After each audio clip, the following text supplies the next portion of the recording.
கடந்த 10 ஆண்டுகளாக பாஜக அரசு கொடுங்கோல் ஆட்சி புரிந்து வருகிறது.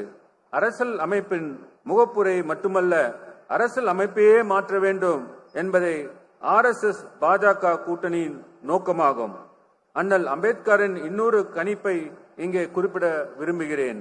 அரசியல் அமைப்பு எவ்வளவு சிறப்பாக இருந்தாலும் அதை செயல்படுத்துபவர்களின் தன்மையை பொறுத்து அது மோசமானதாக மாறலாம். அரசியலமைப்பு மோசமாக இருப்பினும் அதை செயல்படுத்துபவர்கள் நல்லவர்களாக இருப்பின் அது சிறந்த வகையில் செயல்படும். 75 ஆண்டுகளுக்கு முன்னர் அம்பேத்கர் கூறியது இன்று உண்மையாக மாறியுள்ளது. சிறப்புமிக்க அரசியலமைப்பு மோசமான பாஜக ஆட்சியின் கீழ் சிக்கியுள்ளது. இது இன்னும் சீரழிந்து விடாமல் காக்க வேண்டிய பொறுப்பு நமக்கெல்லாம் உள்ளது.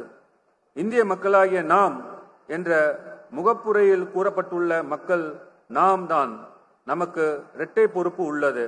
முதல் பொறுப்பு இந்திய மக்களாகிய நாம் என்ற சொற்களில் இருந்து வருகிறது.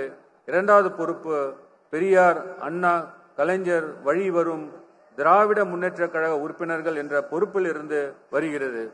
தலைவர் தளபதி கூறியது போல் கழக உறுப்பினர் என்பது பதவி அல்ல, பொறுப்பு. அது நாட்டை காக்கும் பொறுப்பு, இந்தியாவை காக்கும் பொறுப்பு.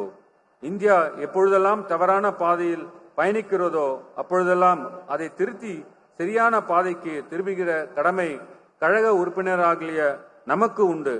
அப்படிதான் முதல் அரசியலமைப்பு சட்ட திருத்தத்தை 51 நாட்களில் தந்தை பெரியாரும் பேரறிஞர் அண்ணாவும் செயல்படுத்தினர். நெருக்கடி நிலை பிரகடனப்பட்ட போது அதை தடுக்க நினைத்தவர் நமது தலைவர் கலைஞர்.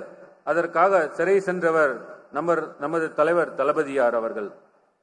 மோடி அரசு பிற்படுத்தப்பட்டவர்களுக்கு அனைத்து இந்திய தொகுப்பில் இடஒதுக்கீடு தர மறுத்த போது அதையும் பெற்ற தந்தவர்கள் நாம் தான்.